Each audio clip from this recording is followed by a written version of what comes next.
Sir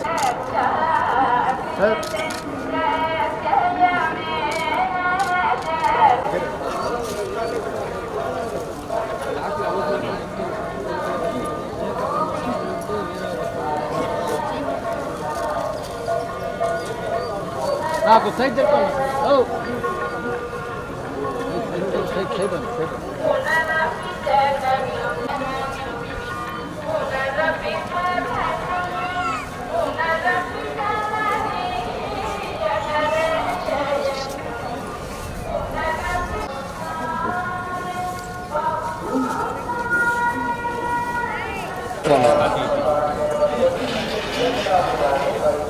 కొంచెం స్లోగా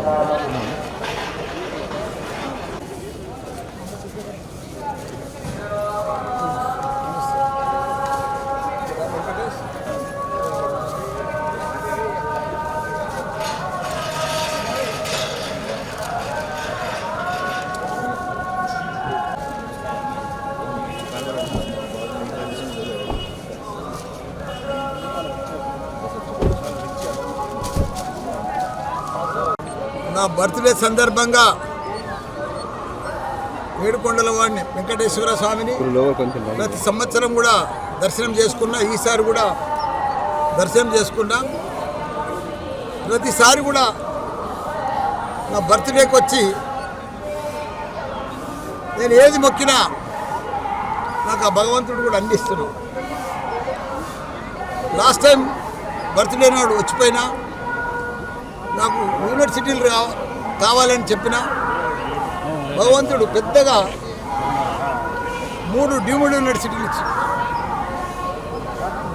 దేశంలోనే ఫస్ట్ టైం 3 డీమ్డ్ యూనివర్సిటీలు రన్ చేస్తున్నా నేను ఒక్కరిని హైదరాబాద్.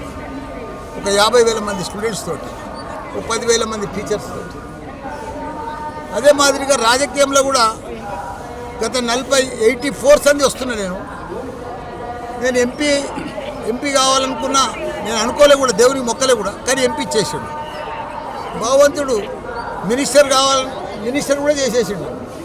మళ్ళీ ఇప్పుడు ఎమ్మెల్యే కూడా చేసాడు. కానీ ఇప్పుడు భగవంతుని ఏం కోరుకున్నా అంటే మళ్ళీ మా కేసీఆర్ సీఎం కావాలి. ఎందుకంటే ఆయన గత 10 సంవత్సరాలు దేశంలోనే ఒక చరిత్ర సృష్టించాడు. ఒక ఆదర్శ రాష్ట్రంగా తీర్చిదిద్దింది భారతదేశంలో. తెలంగాణ అంటే ఒక అన్నపూర్ణ రాష్ట్రంగా తీర్చిదిద్దింది.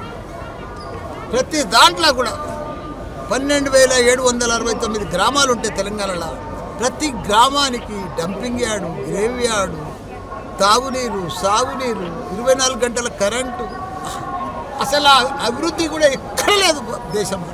అట్లా చేసి కాకపోతే మా కేటీఆర్ గారు కూడా 3 లక్షల ఉద్యోగాలు ఉండే ఐటీ పరిశ్రమలు 9 లక్షల ఉద్యోగాలు తీసుకున్నారు. ప్రపంచంలో ఉన్న మల్టీనేషనల్ కంపెనీలన్నీ కూడా మన హైదరాబాద్కి తీసుకొచ్చారు. ఒకనాడు ఐటీ అంటే బెంగళూరు ఉండే, దాన్ని కూడా బీడ్ చేసే పరిస్థితికి తీసుకొచ్చారు. రియల్ ఎస్టేట్ అయితే ఇండియాలోనే నెంబర్ 1 ఉండే. అలాంటిది ఇప్పుడు చూస్తే ఎంత ఆగమాగం. రియల్ ఎస్టేట్ లేదు, ఎక్కడ కూడా పరిస్థితి బాగలేదు. ఒకనాడు ఆంధ్రలో అంతా అమ్ముకొని ఇప్పుడు హైదరాబాద్ కొట్టుకున్నాం. ఇప్పుడు అంతా రివర్స్ అయిపోయింది. ఇప్పుడు ఆంధ్రలో మన తెలంగాణలో ఇప్పుడు అమ్మితే కూడా అమ్మబోతున్నారు. ఇప్పుడు ఆంధ్ర అంతా కూడా చంద్రబాబు నాయుడు చాలా బాగా చేసేస్తారు. మోడీ కూడా చాలా పెద్ద ఎత్తున డెవలప్మెంట్ చేస్తుంది. ఇక్కడ లక్షల కోట్ల రూపాయలు కూడా ఇక్కడ అభివృద్ధికి ఇస్తుంది. ఇక్కడ ఉన్నది కూడా డెవలప్మెంట్ లేదు. పర్ క్యాపిటల్ ఇన్కమ్ ఉండే ఒక టాప్, అది కూడా మెల్లగా జారిపోతూ ఉంది. కాబట్టి అందుకే మళ్ళీ మా కేసీఆర్ వస్తే పాత రోజులు వస్తాయని